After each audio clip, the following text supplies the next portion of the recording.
all good. Yeah. So, guys, just so you know, Angel here created a purpose-built YouTube.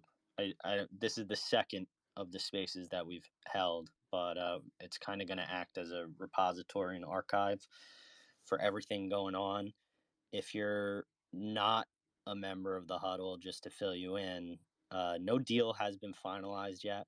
There's a couple things on the table, but much as any one purchaser wants to say, it's all locked and loaded. Nothing's been finalized yet.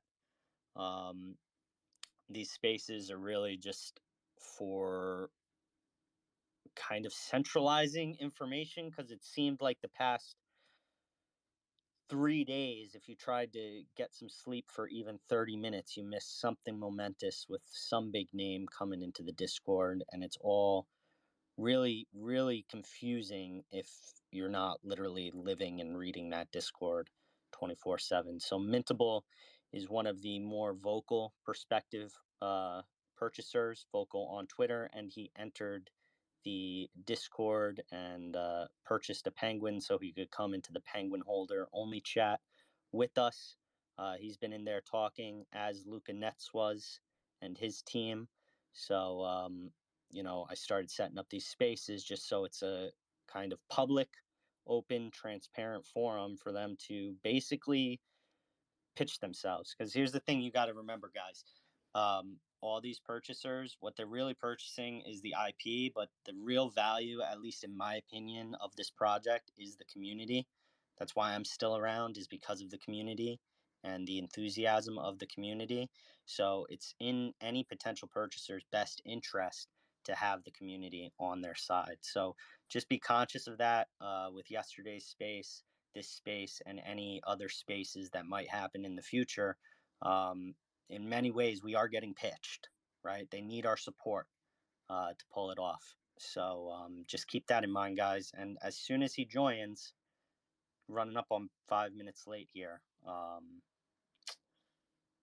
we will begin this. So Yeah, he just posted in our Discord that he's gonna be a bit late. did he say how late? He just posted.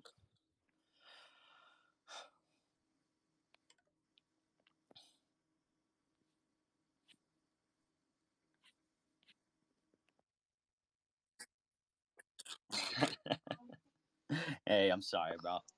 A little chirp across the bow. How you doing, man? I kind of already did my introduction here, but we wanted to, just for everyone to know, this was supposed to happen after Luca gave his piece yesterday, but I didn't even realize, Zach. I know Mintable is based in Singapore. I didn't even realize you were physically in Singapore. So I apologize for that, buddy. And I'm glad we could get you on tonight to say your piece, man, and have a little open AMA with the huddle and the NFT community as a whole. So welcome. Yeah, thank you. Yeah, thank you. And obviously, thanks for hosting all of this and throwing this. You've done pretty good at moderating and being super helpful. So thank you. Yeah, I'm in Singapore. That's why I'm a little late. I was just finishing up my breakfast.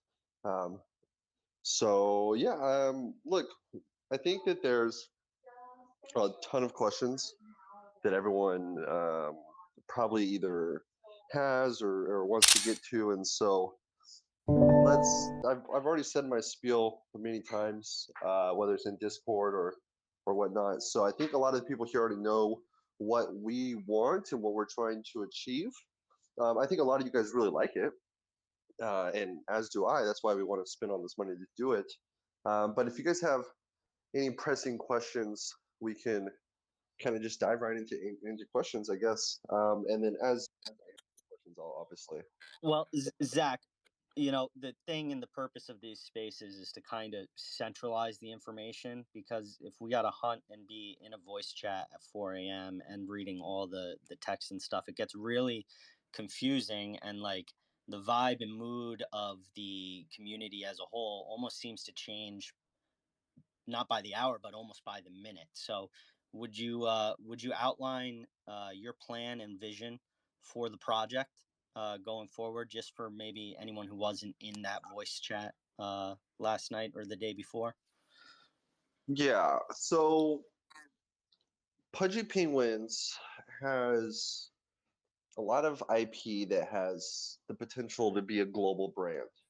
Um, everyone here loves their penguin, and they're extremely cute. Our intentions are to come in to run this like a business, to build a DAO so that the community has a financial incentivization model built into the project, and then for us to promote the brand globally, whether it's through the sales of physical items, plushies, trading cards, clothing items, um, or it's through digital placement, whether it's placement within games like metaverse games or mobile games, or it's ad placement.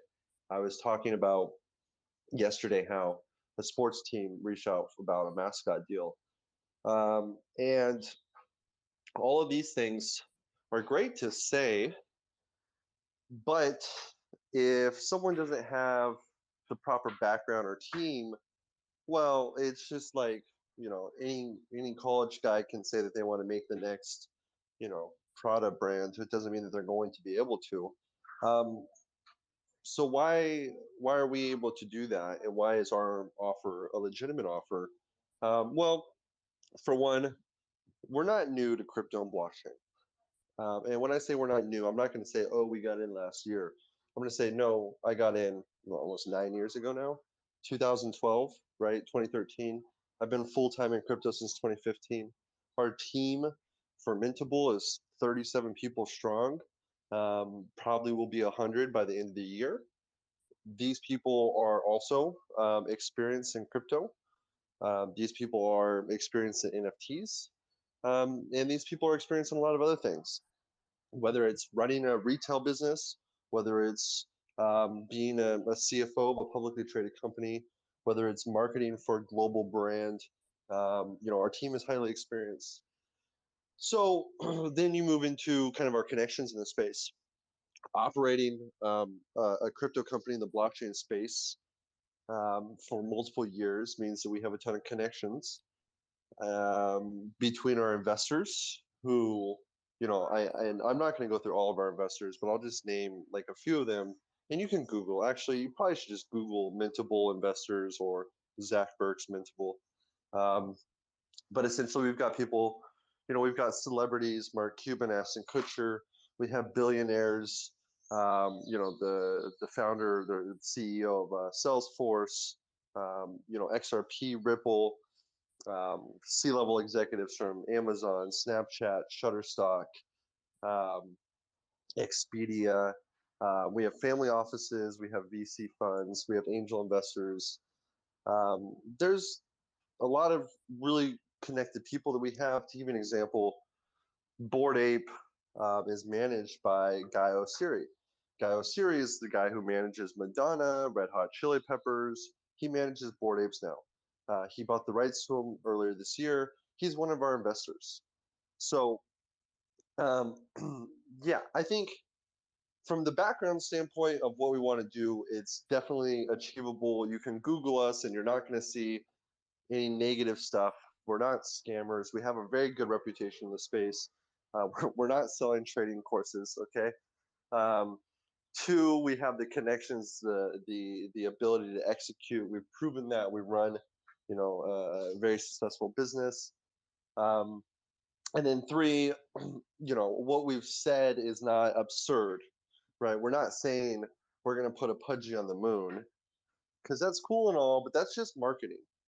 If you notice, there is a difference between kind of our plan of execution and some of the other plans of executions that have been talked about, and that is marketing, where the plan of execution that some other people have talked about is focused really on just marketing. If you are in a meeting with a marketing director and you ask, hey, how are we going to market our project, those answers that we've gotten so far from other people would fit into the criteria of, hey, we're just in a marketing meeting to market this. Whereas ours, let me give you an example. If we're talking about a pop-up store in New York and manufacturing 1 million plushies, that that's not marketing. That's business. That's generating revenue. There's also spending money too.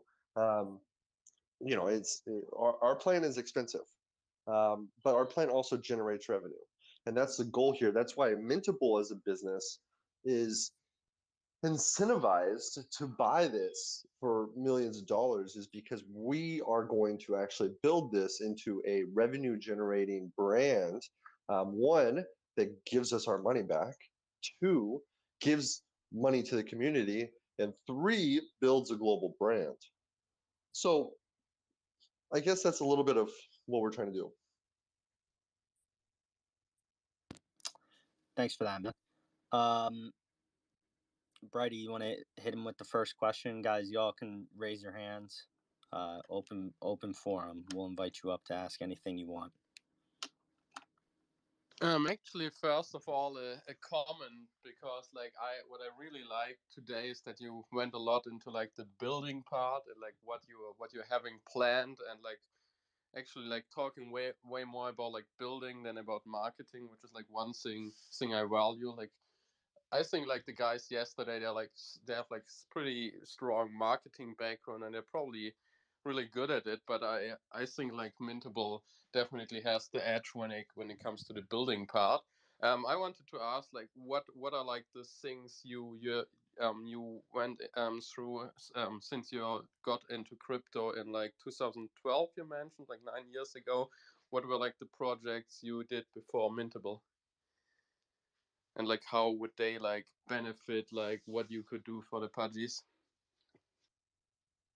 So I think that's I get what you're asking, but I don't think that's necessarily the right question to ask. We ask this because in crypto moves fast. And so when there's a new project that comes on board, or there's a new team, you say, oh, well, what other projects have you done?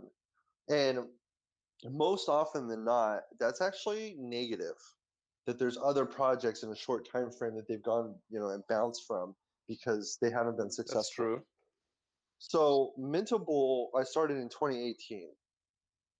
Find me someone in crypto today that is working on the same project as they did in 2018 and is not successful. You That's won't. actually pretty cool that you worked on it since 2018. So you're like basically doing like Mintable for like a long term already now. Yeah, I've been doing Mintable for, I don't know, 3 or 4 years now, right? The reason we're doing that is because it's been successful.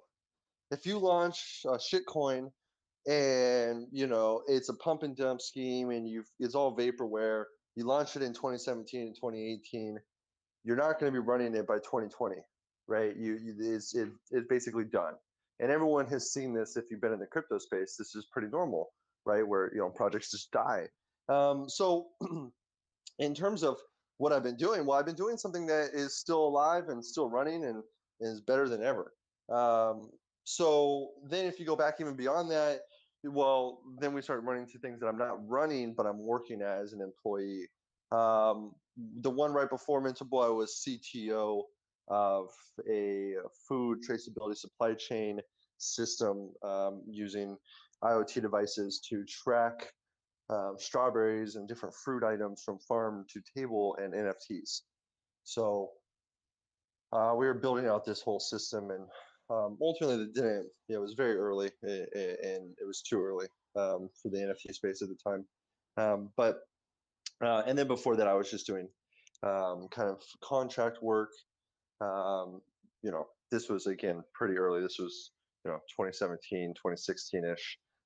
Back then, there wasn't a very there was not a lot of dApps that were being built, but instead there was just a lot of shit coins being made. Yeah, and Nothing also like actually. these new layer ones, like ETH was pretty new back then. So basically, why I asked you this question. So you basically have like a coding and like a developer background, right? Yeah, so I am a developer. That's Yeah, that's like really interesting, and that's like a harsh contrast to like to what we got yesterday. I think it's like two really like different perspectives, but I think like it's good that you have like a background on like the like developer side, because I feel like well, yes, marketing is like something that's also hard to do, but like marketing is something that Pudgies don't really struggle with. Like we have been known as like a community. We have been like in the New York Times, like people know about the Pudgy Penguins, but like what the old team like really struggled with was building and like delivering. This was the thing like the community was like really unhappy with, and this was like probably it's a spark from the fact that like the old team didn't have like experience with building. So that's why I asked like what you like built in the past. But like if you have been like working on Mintable a long time and like Mintable is live now, you have proven that you can build. Well, let me kind of validate more about how I can build, because I think this is important too. You know, the founder of Lou, the guy, he was also the founder of Vine, right? You guys remember Vine? Kind of like the social, it was almost like TikTok, but a few years ago. Um, and he created the Loop project as one of his first projects in Web3. Now, for someone like him, he is a developer. He's built a multi-million-dollar company. He wanted to dive into Web3, and he made Loot as his first thing, and it was cool. It probably wasn't his very first, piece of code, but it was like his first kind of public project. Not very revolutionary. It's just text on a smart contract. But because of his popularity, it did, get very popular. But one of the things I want to note is some people that get into crypto are like this. They're developers, they start building in crypto, and they're doing the right thing. That's what I did back in 2015. Some people get in because they're trading NFTs. They haven't really built anything, and they say, "Look what I built. I built this, this, and this." And you realize that it's not much of being built; it's just a lot of marketing. Um, I am one of the most experienced NFT developers in the world. That is weird to say.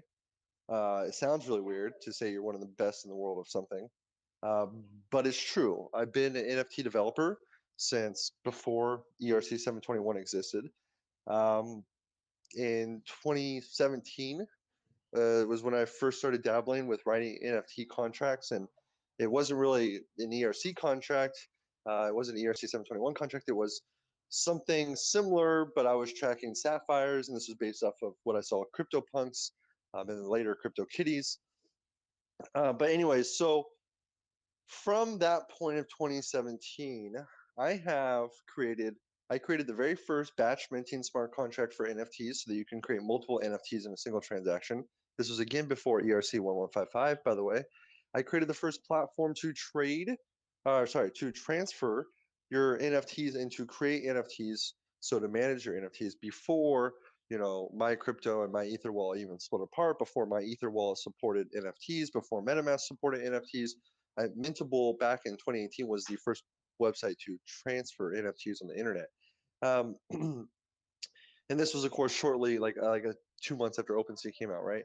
Um, I created the first DAO that runs off of NFTs. So I took Uniswap and Compound's DAO. I've changed it so that it runs off of NFTs instead of ERC20s. This is probably a similar DAO to what we would be using for the Pudgy Penguins.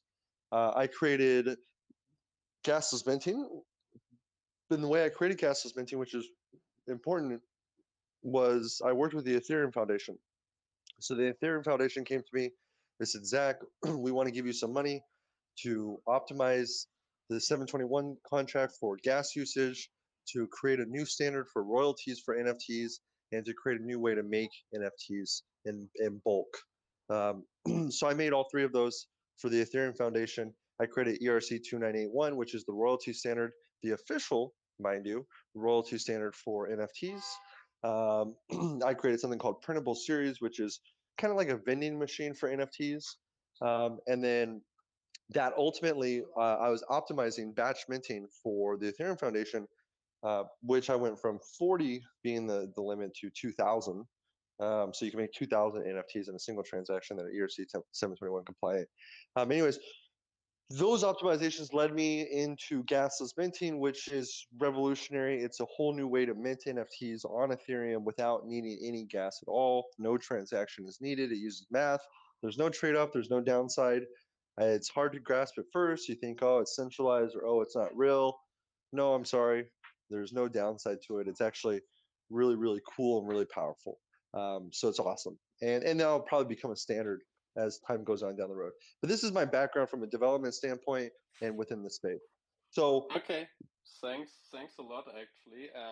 Like so basically I think you convinced me and I think like many others in here that you actually would be like able to like with all like these technical backgrounds be able to like deliver on the stuff you promised without like or like you and your team basically deliver on the stuff you promised without like contracting like too many devs and like basically like creating the stuff in-house, which is like really nice because like the whole team had to rely on devs from the outside.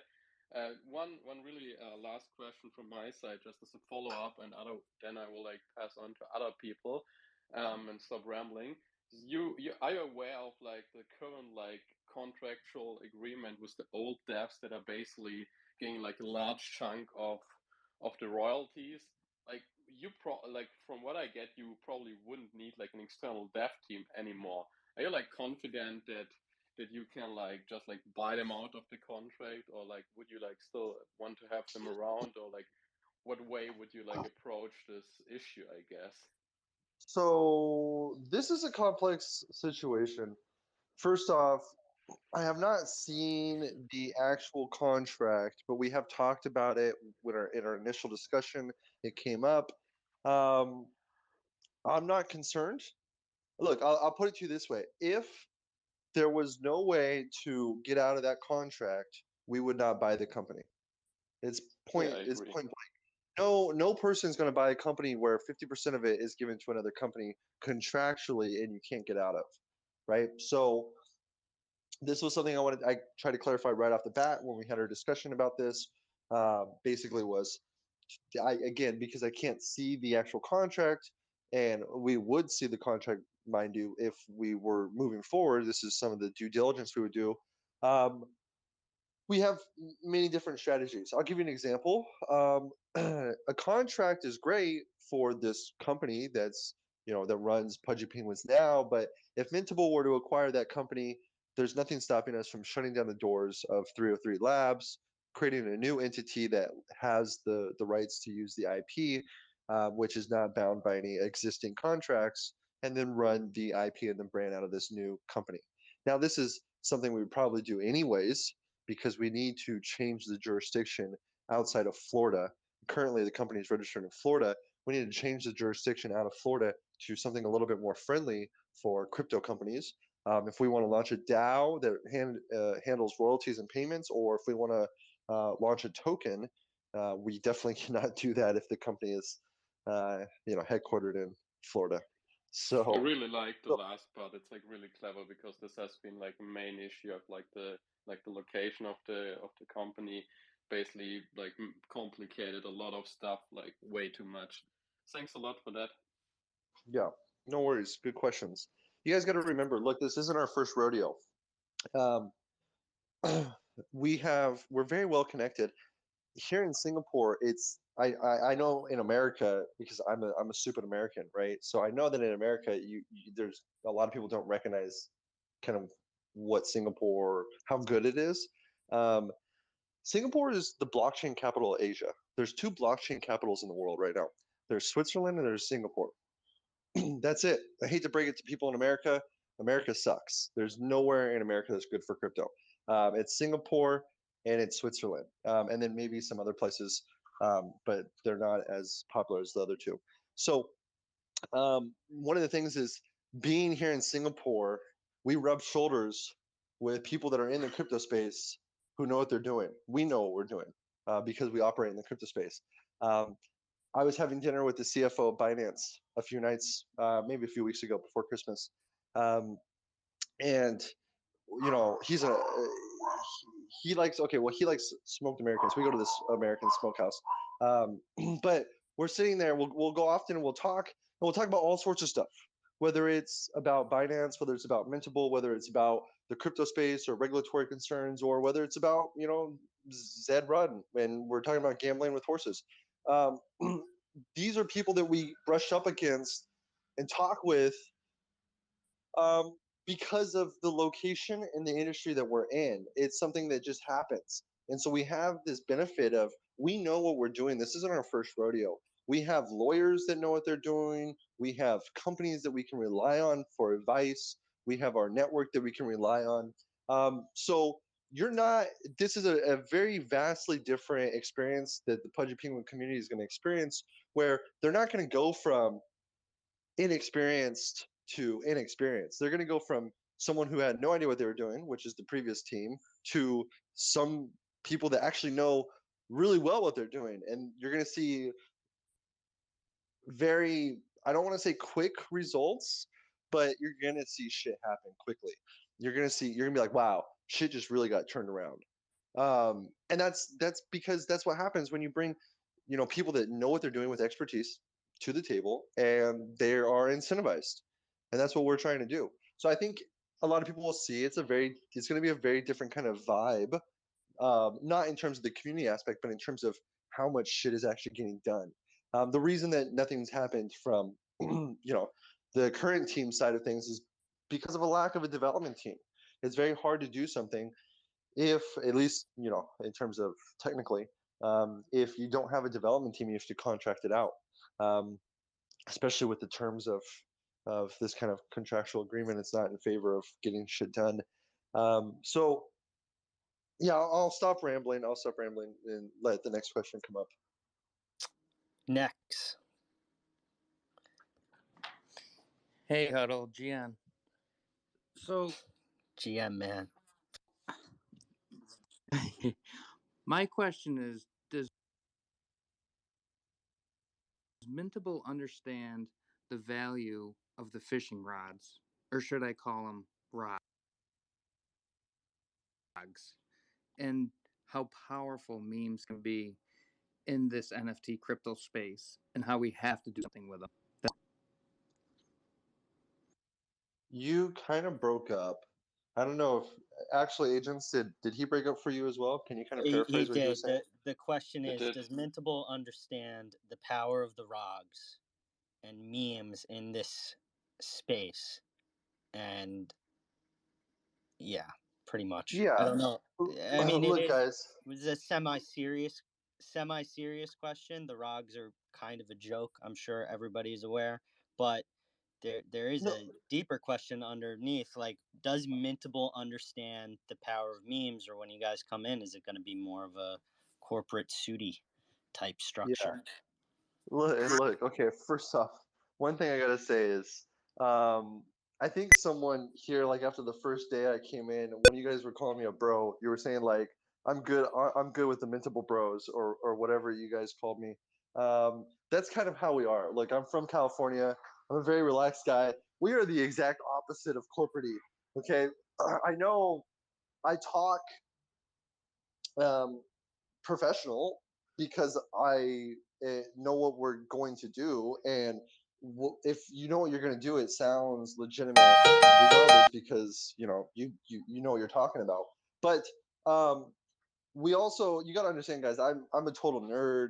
I was like, I grew up, on my computer. I grew up playing, I don't know, I've played RuneScape for like 20 years, right? So I understand the aspect behind the internet, the meme potential and the meme culture of the rods is actually really important. The reason that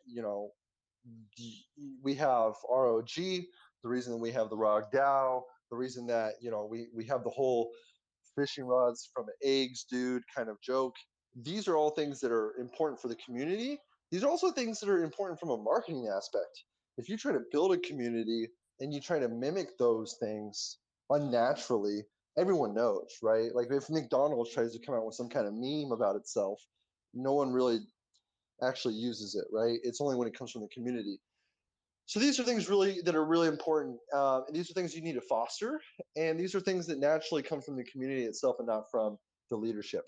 So we do see the importance there, and I've talked about what we can do with rods, and I've said a few things. Ultimately, it completely comes down to you guys, because it has to. They would have to be changed, and we can't make a decision. You guys have to.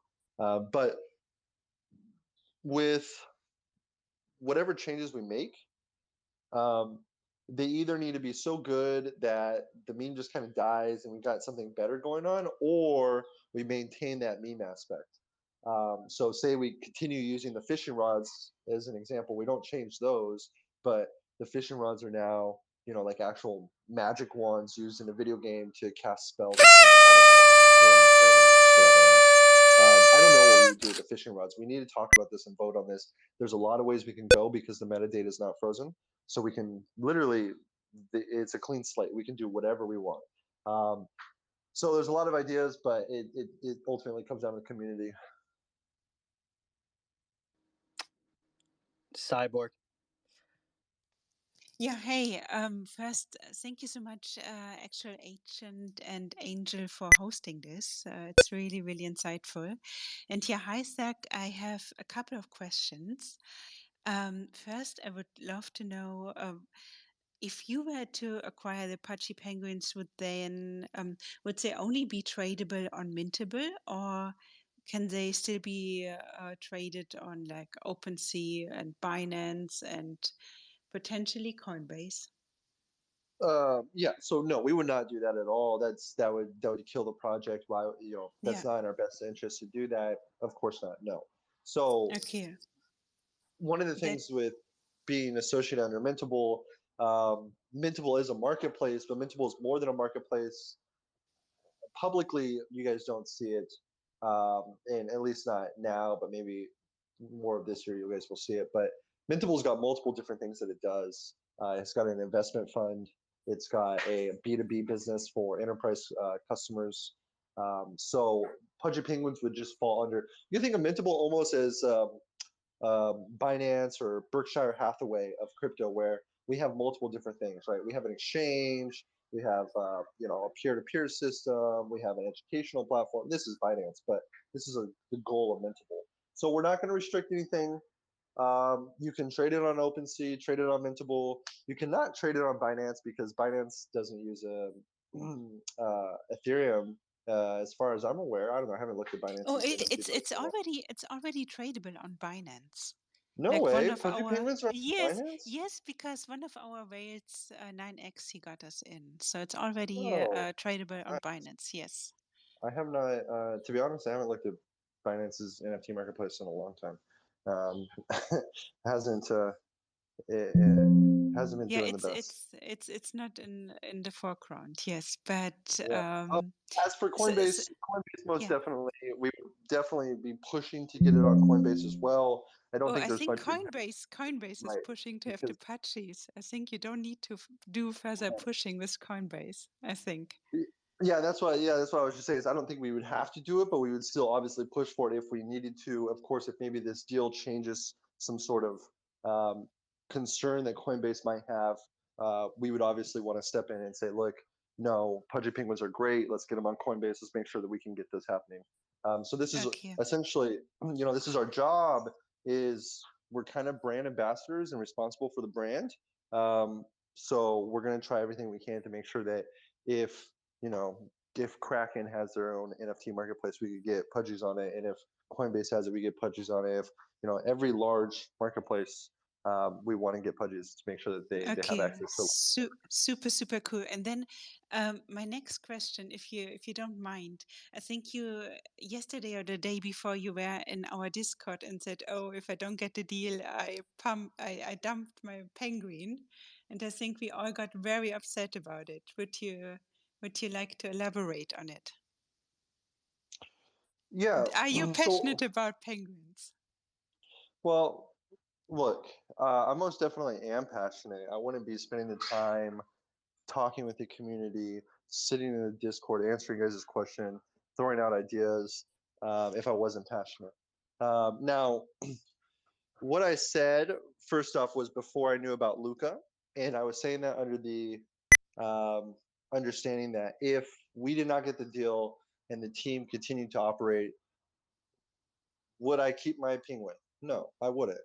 If it was the existing team, which is not doing anything right now, and they didn't sell to anyone, would I keep my penguin? No, I wouldn't. Because ultimately, well, I believe in the project. If you have, you know, Jeffrey Epstein running the project. It's not going to go anywhere, right? It's just unfortunate. No matter what you want to do, you're going to get, screwed, right? If you have an incompetent team or incompetent leader, it doesn't matter how awesome the project is. What matters is how badly is that person going to shoot themselves in the foot. So yes and no. now knowing that you've got other parties like Luca involved, if say Luca acquired the brand, would I sell? No, I wouldn't. I'd hold on because we'll see what he's got to do, right? Um, does this mean that I don't feel a connection? No, it doesn't. It doesn't mean that at all. But it does mean that, I think that there's a lot of potential for the brand, and I think that there's a lot that's going to be lost if the right person doesn't get a hold of the brand. I absolutely understand where you're coming from, actual agent. I think you want to move on. Maybe if I may ask one last question, actual agent, because you seem to Yeah, unmute. Yeah. Go for it. Yeah. Okay, thanks so much. Yeah, if you don't mind, because obviously you're from everything you said so far, you're a crypto OG and even an NFT OG. So I don't know. I'm a bit surprised that you only have 1K followers, and also because if one of your investors is Mark Benioff, who's also owning Time Magazine, I would have expected that Keys or Time would follow you somehow. So I don't know, maybe, yeah. No, let's we can we Apologies for that's the a confusion.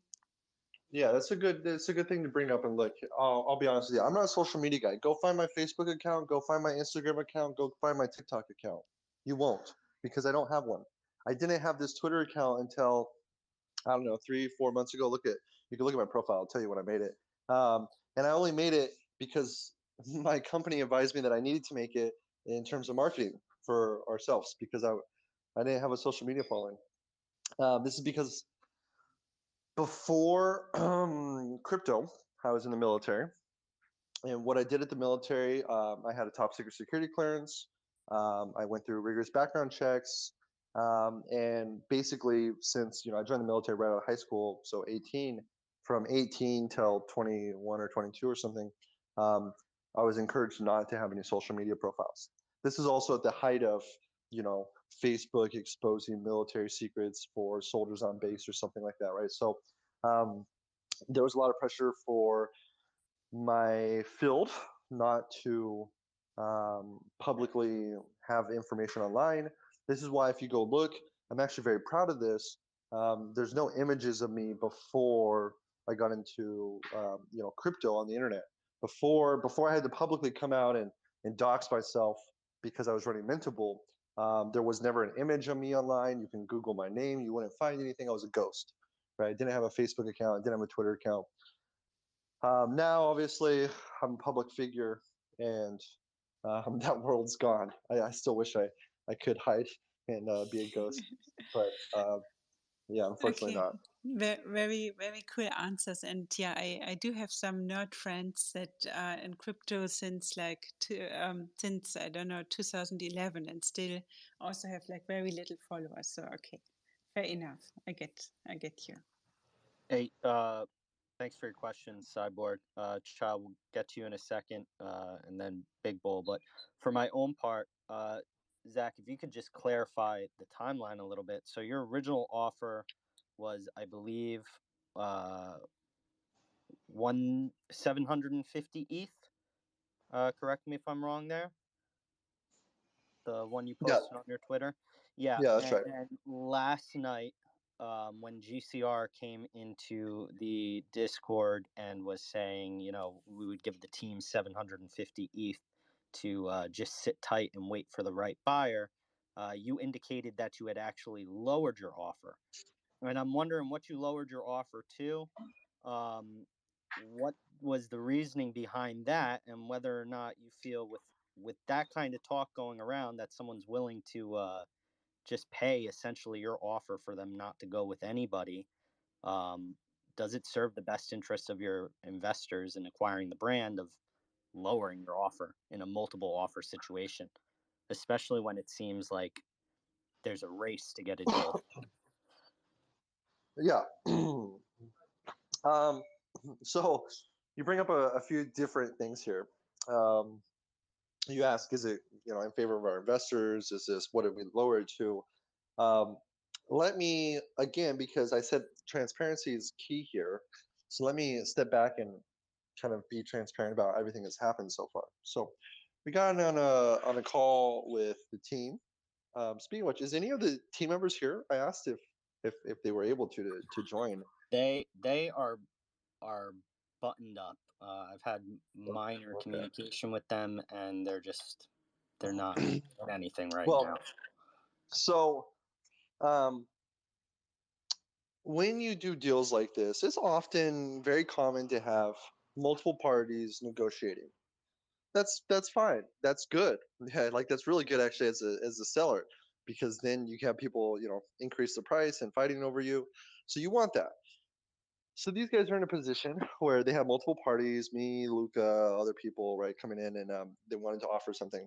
The proper way to handle that situation is to um, take all the discussions as much as you can until you start signing NDAs, and then eventually you might sign some sort of exclusivity agreement where you're going to stop talking to other people. But these things come quite late after you've fully discussed with pretty much all the parties, unless like one party comes really late to the discussions, which we didn't.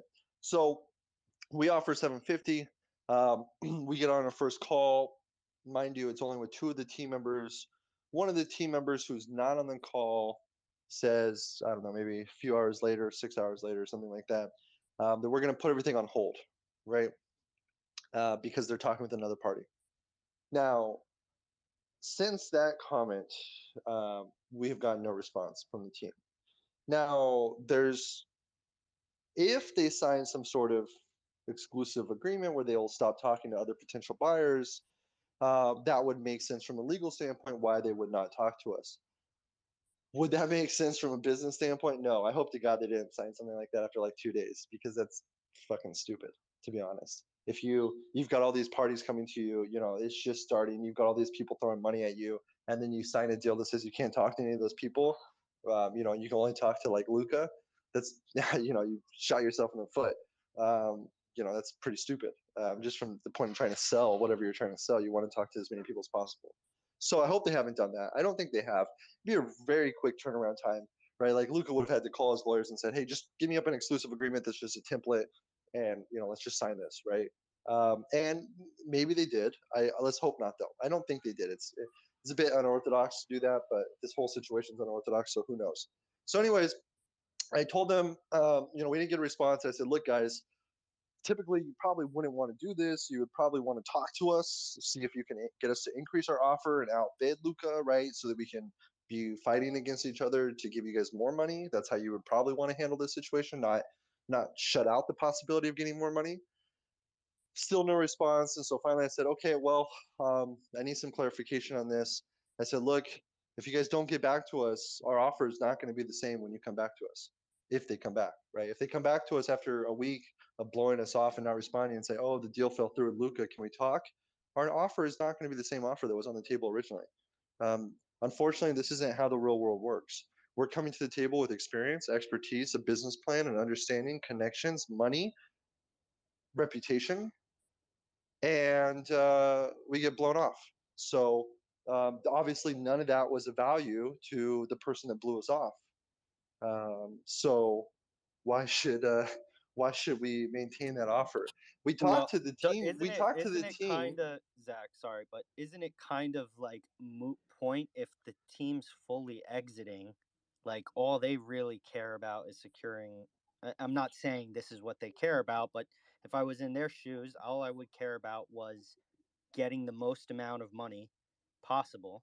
So in the mindset, if that's the seller's mindset, Well, doesn't it kind of make that negotiating tactic kind of that's moot? not that's not their mindset from what we've talked with them. They made it very clear they don't care about the money. Now I know that's hard to believe. I know there's probably people laughing right now. I'm kind of laughing too, but that's what they said. They said they don't care about the money. They care about the community first, and they want what is best for the community first, and then what's best for them second. So, if I've made this to a few people. Do you think that the team is so stupid that if Jeff Bezos came to them with a tiny offer of 50 ETH, so something completely small, but it was Jeff Bezos, do you think they would say yes or no? It's an interesting question because it really shows where their priorities are. And the question is do they say, fuck you, Jeff Bezos, I don't care about your name, I just want cold hard cash? Or do they say, oh my God, you're Jeff Bezos, if you buy this, it's going to be a huge success no matter what, and I'm going to be able to say that I made and sold something to Jeff Bezos, right? So what would their choice be? We don't really know, right? But the point is you can use that thought experiment to kind of see where their interest lies. And I think some members of the team would say, we've already made a lot of money. Who cares if we make another 500,000 or $1 million or $2 million? Why don't we just do what's best for this and sell it to Jeff Bezos? And I think a lot of the team members would say, we need to sell to Jeff Bezos, and who cares about another 100K? But I think there's other people that would say, no, I just want to get 2 million instead of 1 million. But anyway, so here's the thing.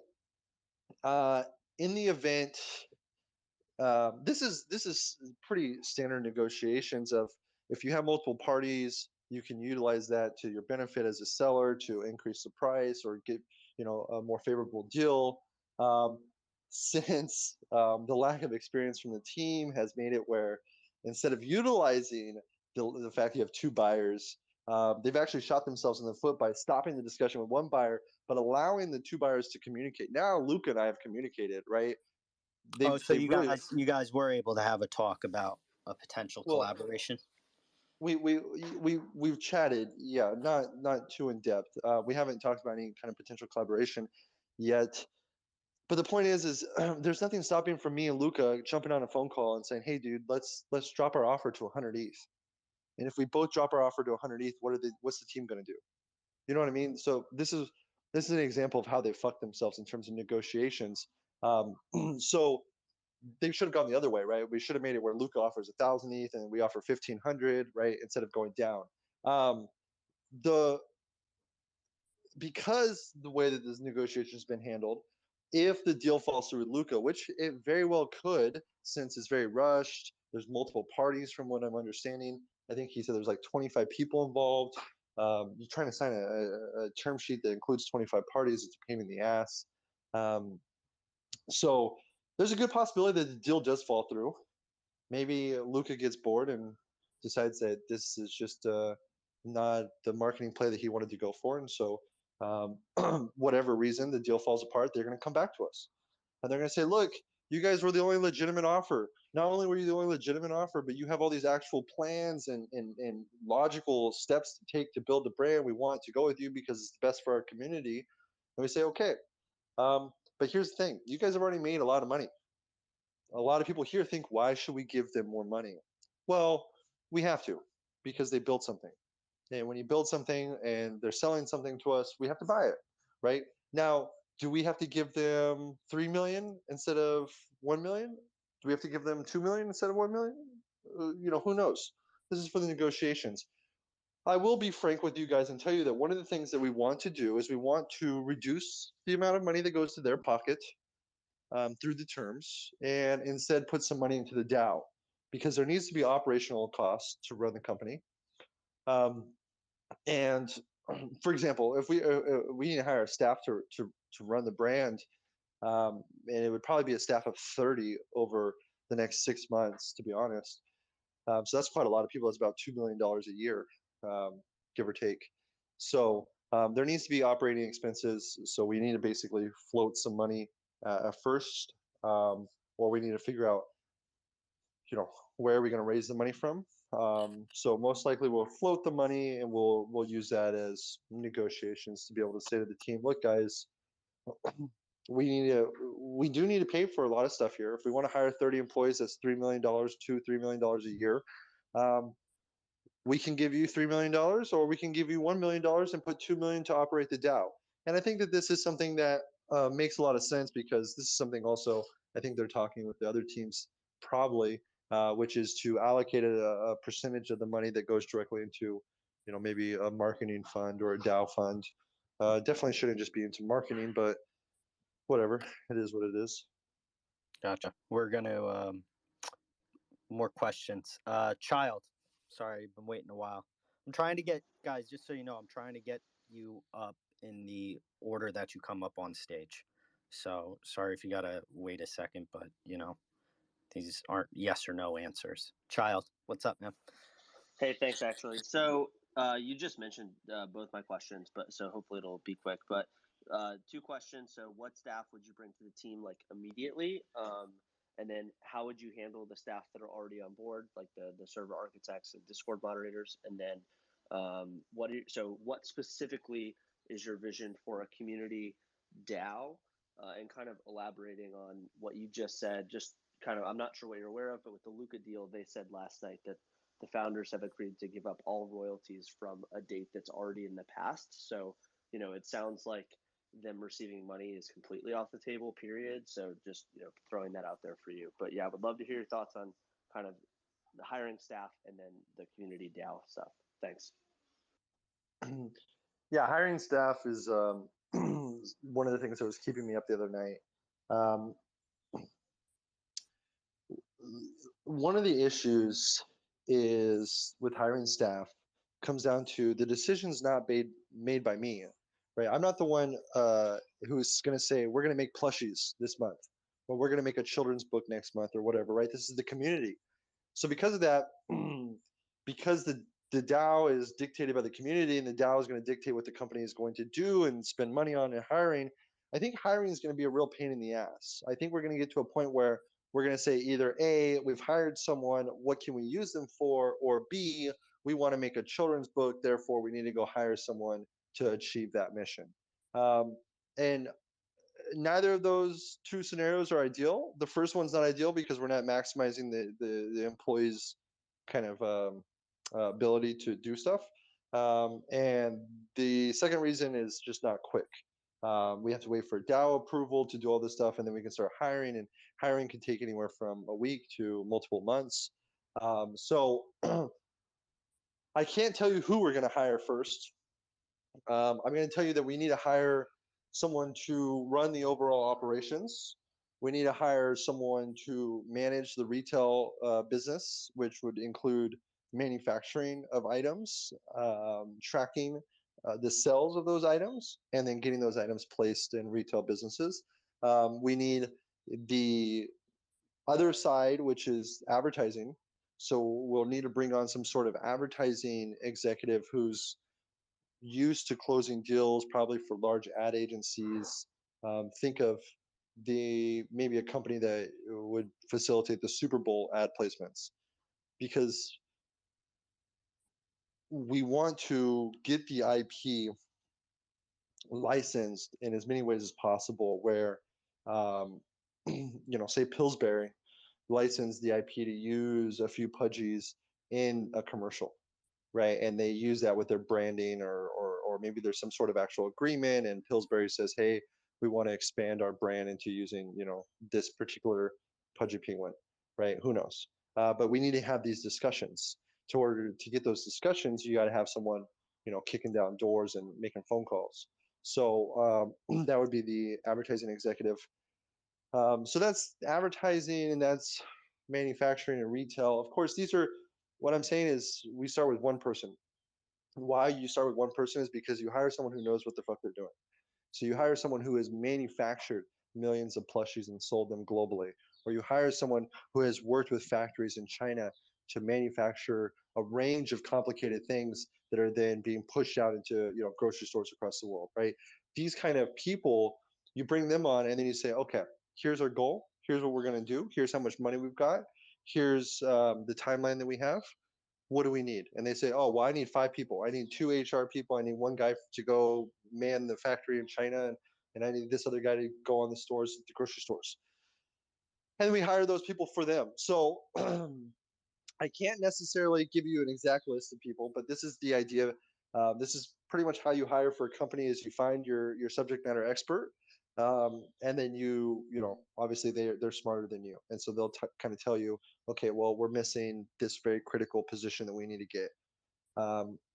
So that's manufacturing, that's advertising. There's a lot of other areas that I don't necessarily think that we would hire for, such as like if we were going to produce an in-house game, we would probably hire developers for. But if we were just going to make something small like a merch shop, we're probably not going to hire a developer for it. We also don't need to really hire developers. We've got 14 developers now at Mintable. Um, and depends on what the roadmap would be. Whatever the community roadmap is agreed upon, and once it's drafted up, we can say, okay, well, this is a very technical roadmap, so therefore we need to get a development team just for Pudgy Penguins, or this is something that our existing team can just kind of handle. That was for hiring. I don't remember your other questions. What was your other questions? Oh, he actually he got bumped off. Oh, okay. He didn't like my answer apparently, so he just left. Big ball, you've been waiting for a while. Yeah, thank you. Yeah, I got a couple of questions. First one's about jurisdiction. You mentioned briefly about Singapore. You mentioned Zug. I mean, we know Ethereum's in Zug. There's plenty of, foundation setups in Singapore, Cayman's, ENS, etc. So I'm wondering what you're thinking in terms of both the company jurisdiction and then if the DAO will be ran like the open DAO with no jurisdiction, or it will actually have a jurisdiction like either in Cayman, Zug, or Singapore. So that's question one. Second question is, you mentioned about funding just now. So whether to buy out the company, how much you have to pay, and obviously if the less you pay the founders, the more you can inject the capital, the better. So that's capital. You mentioned going into the DAO. So that's going to be running as what's your thinking? That's running in a Gnosis wallet. That's running in a full-on, foundation behind it. So let you answer that.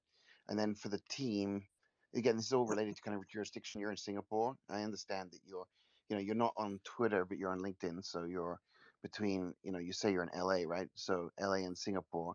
I don't know if that's just out of date or not. So you envisage the team being mainly based in Singapore, or between LA and Singapore, or somewhere else. So they're my questions. Yeah. So the team location doesn't matter. Okay. If we can hire an account manager in Los Angeles to do Hollywood deals and hire one in Macau to do Chinese deals, whatever, right? Being remote is fine. So the team will probably be remote. A lot of the people on the actual payroll for the Pudgy Penguin company will probably be from the community. I think a really good example is the guy Dollar from yesterday who said that he works in distribution of retail. He's got connections to get products placed into retail shops in Australia. This is someone that we would love to bring on, first part-time from the community as maybe a consultant. We get them kind of up to speed with everything that we've got. We say, this is what we're looking for in Australia. Can you help us? Then they go and they try to help us, part-time. And if that relationship works out, we move them to full-time, and they quit their job and now they're working for a penguin company, right? And they're getting paid really well. So this is kind of the route that we want to go in terms of location and staffing, is from the community, and location doesn't really matter. Now, as for jurisdiction of the DAO, there's a lot of stuff still up in the air for the DAO. There's a lot of ways we can go. The DAO can be ran from ERC20s. So there's some penguin token that gets launched. It's tradable on Uniswap kind of thing. Maybe listed on Coinbase. That'd be awesome, right? On the flip side, there is no token. It's used by the NFTs. There's some complexity on both of these. One, from a security aspect, of whether or not it's a security according to law, or two, from the technical standpoint of making it accessible to as many people with the lowest amount of fees to submit and claim things from the DAO. So these are things that needs to be discussed with the community. Ultimately, everything is going to be kind of a community decision. We're going to say, look, guys, we can do two things. Our lawyers said we can do a token this way, or we can do a DAO this way based off of NFTs. Which do you guys prefer? And then someone else might say, well, actually, I think we should do it this way. And they'll say, okay, hold on, let us go send that to our lawyers and see what their thoughts are. Our lawyers will come back and say, oh, we can or cannot do that, right? And then we can say, okay, now we have a new option. And so then we'll vote on this option. We'll say, okay, we're going to do an ERC20. Everyone votes on that. That's what they want. It's tied to your ROG, right? So the number of ROGs you have is the number of tokens you get. I don't know. I'm making this up. So then we would go and we would implement that process. As for the jurisdiction of the DAO, I don't think the DAO would have its own jurisdiction. I think the DAO would fall under, and again, I'm not a lawyer. We need to wait for our opinion on our lawyers here, but I think the DAO would fall under the company as a means of distribution for you guys. So technically, we would own the DAO. We would be in control of the DAO, but we would use it, as a distribution method on paper. So it doesn't need to be its own entity. It would be controlled by us. But in reality, it's a smart contract, so it's not really controlled by much of anyone. Well, I mean, unless you build it that way, but you get what I'm saying. It's it's on the blockchain. It's permanent. It's open. It's accessible. So what that means is, from a paperwork standpoint, a regulatory standpoint, the DAO just looks as like an asset or a technology that the company is providing or managing or owns. Whereas to you guys, the reality is the DAO is the real distribution model, right? You'll come in, you'll be able to have your either your individual NFT that you're using or a token that you're using, and claim kind of the revenue that has been generated from your cells. I guess my point is there's two ways of doing it, right? One way is you're like Yuga Labs, with BIYC. So you're, kind of, it doesn't mean they're in Delaware, but you can be wherever you are. But it's a company, and you're doing the deals, and you're very much like a typical, like probably how That's Mintable's set up, right? So that's that's how what. it would be. Yeah, it Okay, wouldn't be the other way. It won't be where because the DAO is. the other way, just for others on the call, I know already, is just that your upside is in the tokens. So you allocate yourself a certain number of ERC20 tokens, and that's basically your entire your entire upside. The foundation owns it like through ERC20, a bit like Ethereum, and then the LLCs become sort of subsidiaries to the foundation, right? That's the two models, right? So That's an interesting model, actually. I didn't think about that model, and I'll tell you why I've kind of put that model off. One, that's a very traditional kind of token model, which I'm not in favor of. This is why Mintable doesn't have a token, is because I'm not in favor of doing um, just a shitcoin, right? Because I don't think it's very moral. So there's that. But then also it means that in order for us to have the working capital needed, we would have to liquidate a large position in the beginning, right? So effectively, we'd have to dump on everyone right off the bat to be able to have an operating expense, or to be able, we would have to consistently dump as time would go on to be able to liquidate that capital to use it to operate, right? Which is probably not good for the community. It's not going to look good on us. We wouldn't want to do that. So we would do it like Yuga Labs. Like I said, we would cover whatever operating expenses are there. So say it costs us $1 million a year to run, and we sign 5 million in deals. 1 million of that automatically goes back to cover the operating expenses, right? This is so that we obviously can continue operating. Then we have 4 million left over from the revenue that we've generated from the IP. We were going to take a cut of that, a minority cut, maybe 5, maybe 10, maybe up to 25. I don't know. You guys will vote on this. And then the remaining goes to the DAO. So if you, let's say 10%, or actually, what was it? 20% was $1 million out of 5 million is for operating expenses. Say we take, I don't know, 10%, which is 500,000. So that's 1.5 million comes out right off the top, which goes back into continually getting more deals. And then the remaining 3.5 million goes to the DAO. So 3.5 million out of 5 million is like what, 60 something percent or something, 60 or 70%. So effectively, you could think 60 or 70% of all the revenue generated is going back to the community through the DAO. But effectively, the royalties first come in. I mean, I know royalties is just one stream, right? Oh, But they'll go yeah. into So they go into the company, and then you take off the expenses, and then you split it after. That's what you're, because sometimes they split the, split royalties to DAO at the time of each transaction, right? Or every 2 weeks when it settles on OpenSea, and the other way is right. all the royalties go to the company. So, and then you Yeah. get So interesting. that's actually, I'm glad you brought that up, is I was not even thinking about the crypto royalties that we get from transactions. And I think you can see here is that our intention is to build a self-sustaining business that even if there was no royalties coming in from marketplaces, we would still be able to sustain itself. So when you include those royalties as well, yeah, definitely would be sustainable. So that would be the same thing. Effectively, let's just say worst case scenario. Say we acquire this, we run it for a year, and we get no deals, right? There's nothing. Say we can't deliver on anything. So we've spent all this money. We've hired staff. We've been busting our ass for a year, and just nothing has happened, right? The operating costs, let's say it was again $1 million. Yeah, that $1 million would be covered from those royalties, but over the whole year, those royalties obviously have gone into the DAO. Our intention is to get the total ETH volume for the project. I think it's about $160 million. It depends on the price of ETH, but roughly around 160 million so far that has been done for the Pudgy Penguin kind of universe of all the different collections. We want to get that to 300 million, so doubling it. Obviously, its peak is already passed, so now we got to recreate a new peak and then double that peak. So that's kind of our intentions. That we're going to be doing through different, we're not, it's weird because we're not even really going to be doing a lot of marketing. The marketing is going to be done kind of by itself when when we release a press release to the news and we say, hey, we're launching a pop-up store in New York for a DAO managed NFT license IP project kind of thing, right? The media is going to eat that up.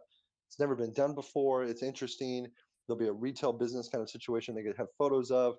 So the marketing will kind of be able to handle itself in the beginning, and it won't be until maybe we do some kind of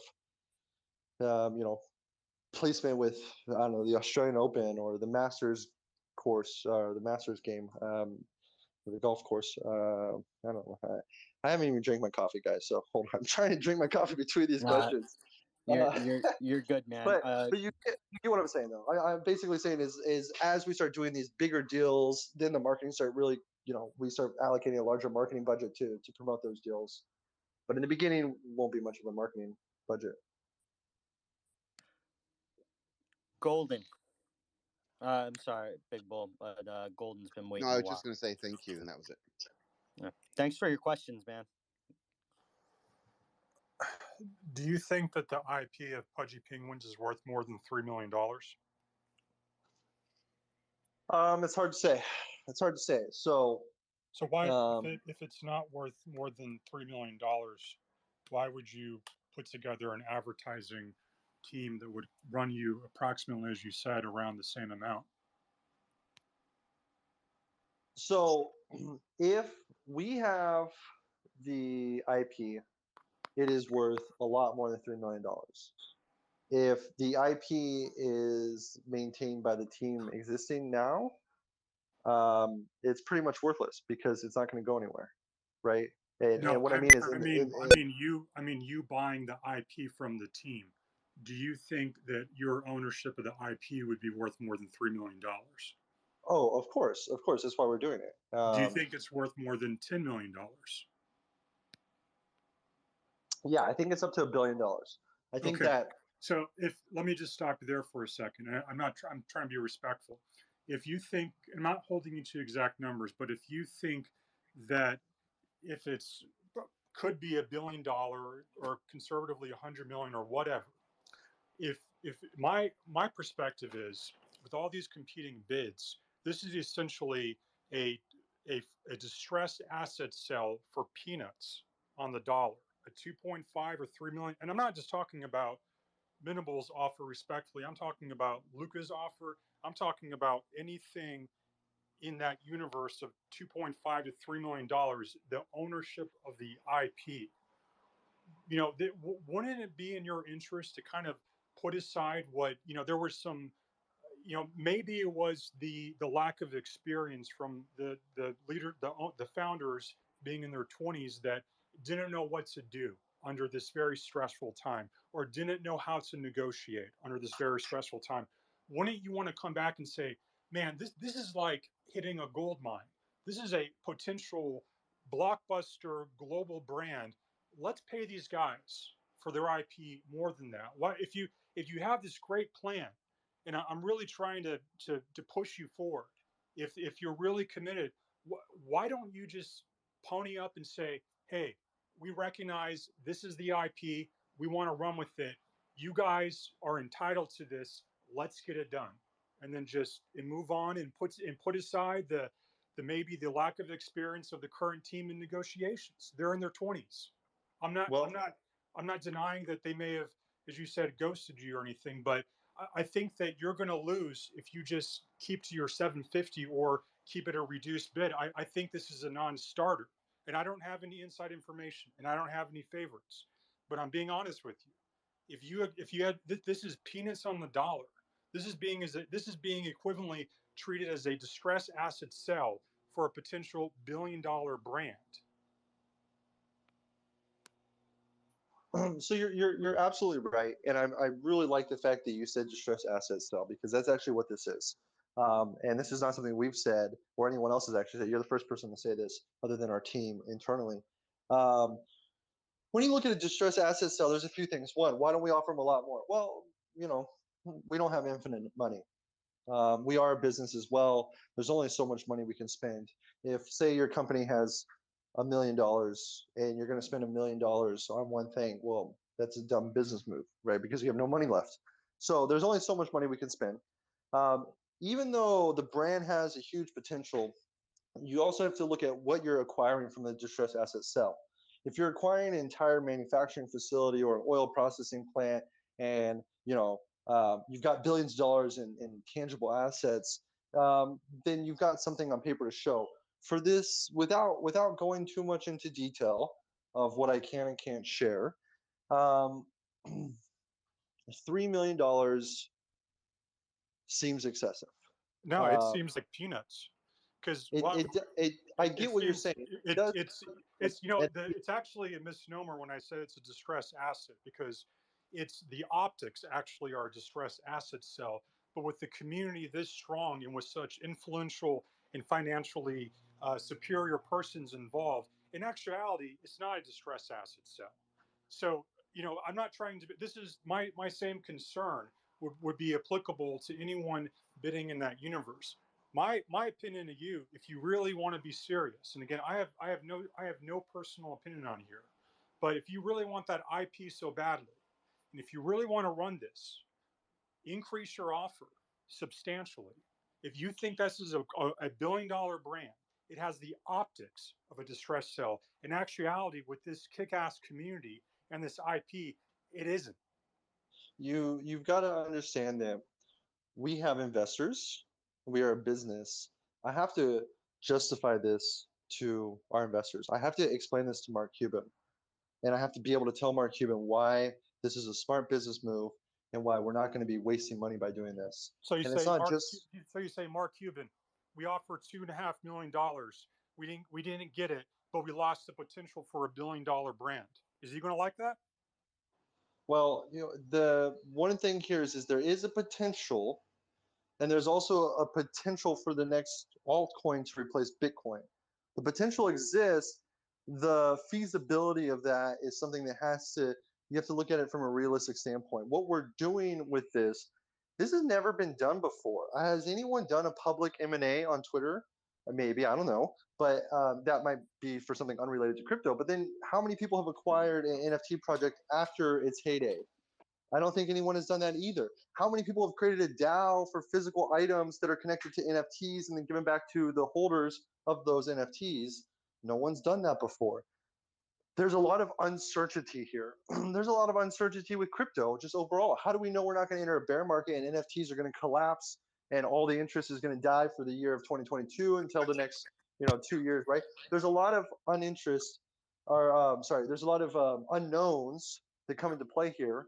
But this is And more than a. But you've said it yourself, and so has Luca, that this is more than just an NFT project. That you have to think more globally. That with the plushies, that has nothing to do with sales on OpenSea or Mintable. Those are all byproducts of the success of the IP, which is currently being bid around 2.5 to 3 million for a potential billion-dollar project, irrespective of any actual sales for direct sales for the NFTs themselves.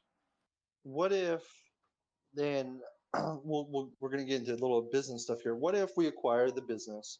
Let's say we up our offer to 5 million, and then the artist says, you know what? Fuck you guys. We don't like you. I'm not going to work with you anymore. And we lose the main artist for the brands. Then what happens to that $5 million deal that we just did? Right now, sure, we can go try to find a new artist to mimic it, and that may work, and it may not work. But that's a gamble, right? That's an unknown. There's a lot of unknowns here with this deal. There's a lot of unknowns from our lawyers.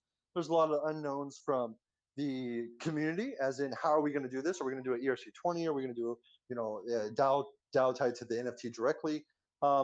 So when there's a lot of unknowns from a business standpoint, you can't just increase your offer. It just I think you the can make investor. I think you can make $3 million quick based purely on NFT sales over the next month or so But with we're the not. But attention we're this not product doing is that. getting. That's the thing is we're not taking that money. If we were going to take all the transaction fees, then I can make a case to pay up to $9 million. But we're not going to do that. If we were going to take all the transaction fees and not give it back to the community, then I could justify spending $9 million because that's how much we can get in transaction fees. But we don't want to do that. That's the difference here. Is as well as like there's a lot of upside, but there's not a lot of cash upside in like the next 2 years that we're going to be seeing from this. Most of the upside is going to be from the valuation that we build on the brand. So we say, look, well, we've only generated maybe $1 million in cash from the Pudgy Penguin brand this year. The brand itself has gone from a, let's say, $3 million valuation of what we bought it at to $300 million because it's all over here. It's on the Super Bowl, blah, blah, blah, right? We have all these things. The cash that we actually made from this is very minimal. The cash that you guys will make is much more than what we will make. But we will be able to say, well, look, we built it, to 100x of what it was when we bought it. That's where we get the benefit from. So when we want to spend cash up front for something like that benefit where we don't get cash back really, we put ourselves in jeopardy because if we have, say, $10 million and we spend $3 million, we've just taken 30% of our working capital to something that potentially might not generate that 30% working capital back that we still need to use to pay salaries and stuff. So it's a business decision that we're looking at not only from the potential side, which is why we're here, not only from the execution side of how much are we going to spend to do this and what can we grow from this, but we're looking at it from the traditional side of what are our investors going to say, what is the lawyers going to say, what is this going to do to our staffing, our manpower, our working hours, things like this. And so as much as I wish that, I wish I wish I was a billionaire and I could just put my own money in for this, right? But unfortunately, yeah, but we're talking peanuts on the dollar. We're not talking billions. We're talking $2.5 to $3 million. And I think that if we had, I'll put it to you this way: if we were OpenSea and we were making $400 million a month, then yeah, I might just add another few $1,000,000 because shits and giggles, why not, right? Just to sweeten the deal and get this done. Unfortunately, we are not super cash rich, right? We don't have $1 billion in cash just laying around. So, I think this is why some people in the chat were talking, why have we not seen more parties come to the table? Because when you look at this from a business decision, there's a lot of unknown and a lot of risk here. There really is. And that's why, Nike is not going to come in and acquire this. There's way too much risk for Nike or any traditional company to do this deal. And then when you go through the due diligence, well, things kind of get a little bit worse, right? So. Well, that could be posturing, though. And again, I'm not suggesting. I don't have any position on you, Luca, or otherwise. My concern is just the current valuation appears widely off and underestimating the future valuation of the company. And frankly, if you really want to be treated as a serious bidder, I think I speak on behalf of a lot of people that increasing your offer. Again, I have no private knowledge or personal agenda or stake. I really don't. It would put you in a much better position. That's all. That's my point. But thanks for your time. I would say that we are most definitely should be considered a serious offer. I mean, given that the cash amounts were exactly the same. But let me ask you this, because I'm just interested, actually. I want to know your thoughts and your opinion. What would you say the valuation of the company behind Pudgy Penguins is valued at currently. And, I guess you would look at that kind of traditionally of how much money they have on hand, how many assets they have, how many employees they have.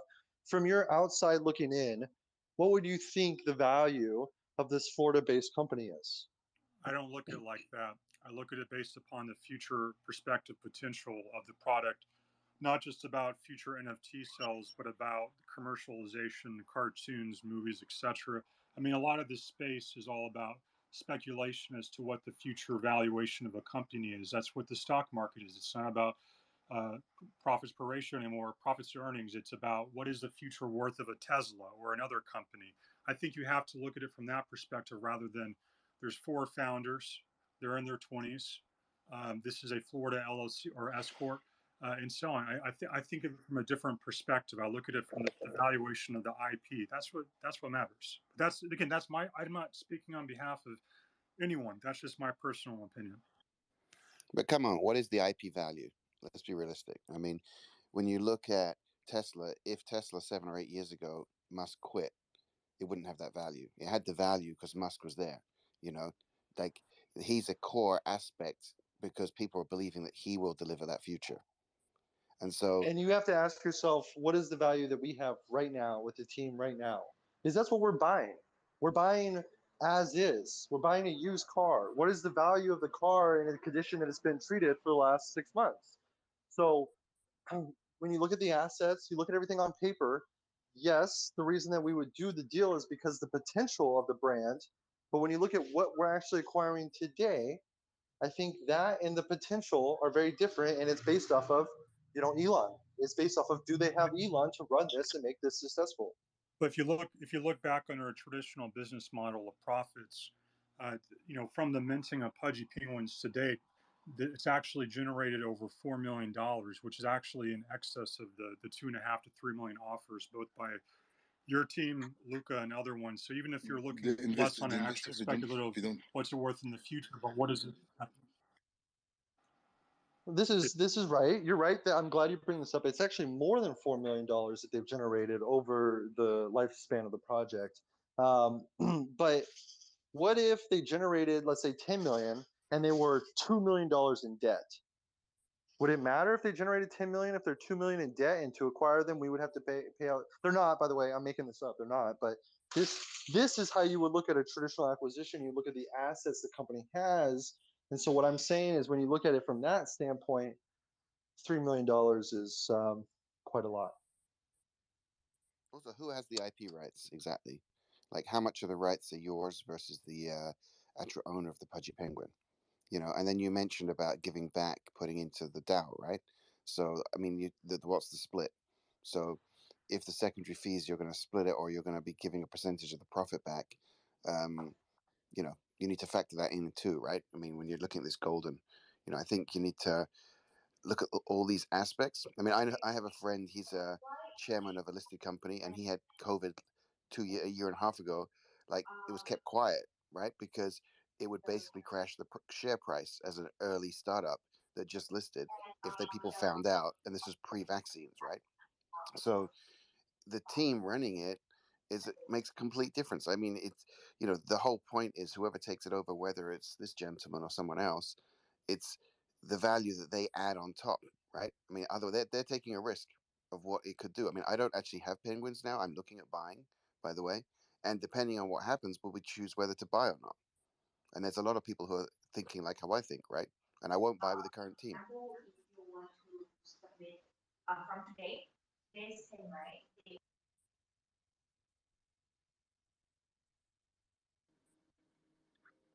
Zach, you there? Yeah, sorry, I got a phone call. It's straight up person. Can you hear me? Sorry, Zach. Yes, I can. I think Cyborg. Lazarus, I'm going to have to ask you mute your mic. Wait for it to be your turn, bro. Cyborg?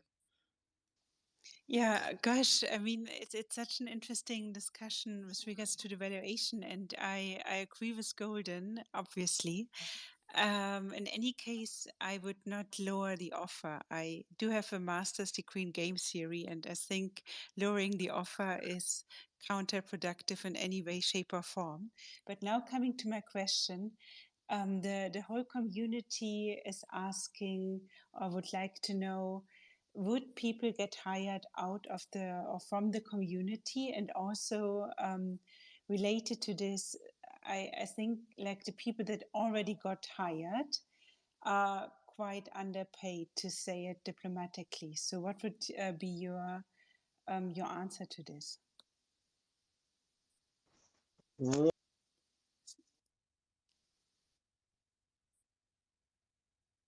Oh, Zach, but get to I the don't first know if one. it's just on my end, guys. Oh, Someone answer. pinged me in a message, but I think you're cutting in and out. I think we don't hear you, Zach. At least I don't hear you. Can you hear me? Can you hear me? Yes. Kind of, yes. Okay, cool. Sorry. So yeah, as I said, Nope. There you go again. You're getting rugged. I'm You want to try leaving the space and rejoining? no, I'm That's I'm on the move right now. I'm going to my office because I've got a meeting right now at 10:30, so I've only got 2 minutes left. But we want to hire people from the community. This is important. The community knows and has a lot of connections, right? There's a lot of random people in the community that have random expertise in different things that could be very helpful, whether they might be a designer or a manufacturer or a salesman. These are all people that can be utilized for the project. And this is, obviously a very easy way to hire people instead of trying to do it the traditional way. So we would definitely do that. They would be paid very well.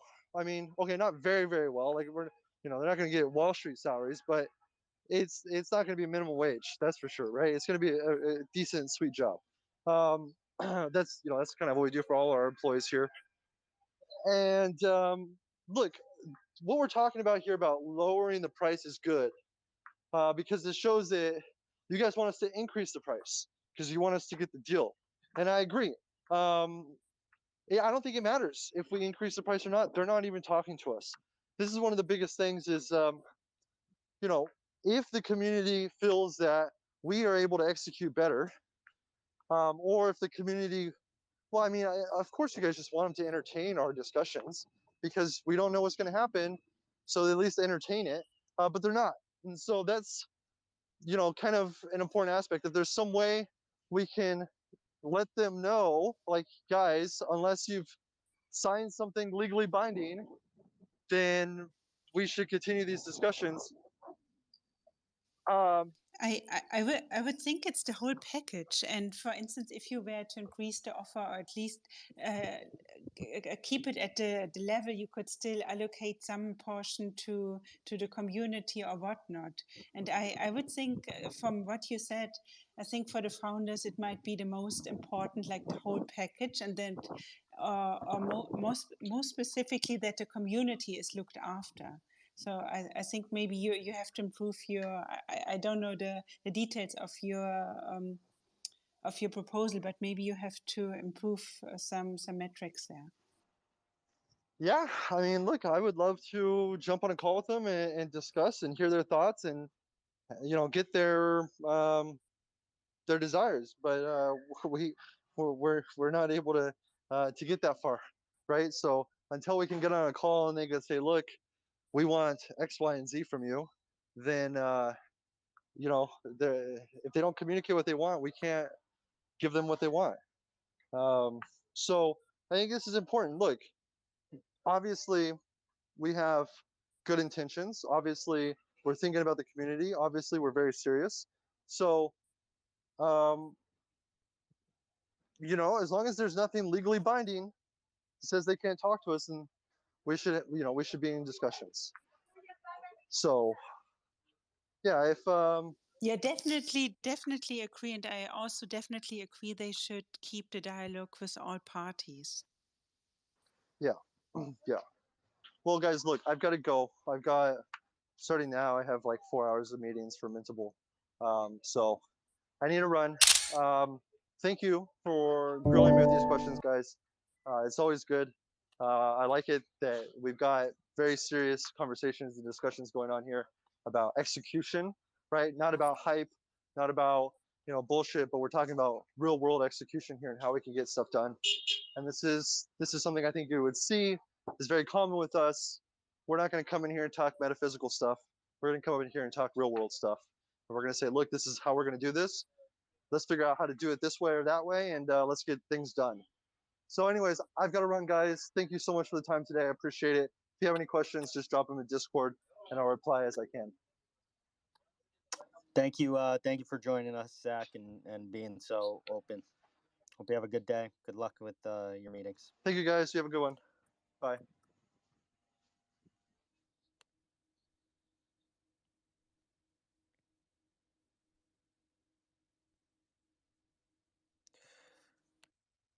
All right, guys. Well, that was that. Angel, you can probably stop the recording just for the YouTube video, but if anyone's got a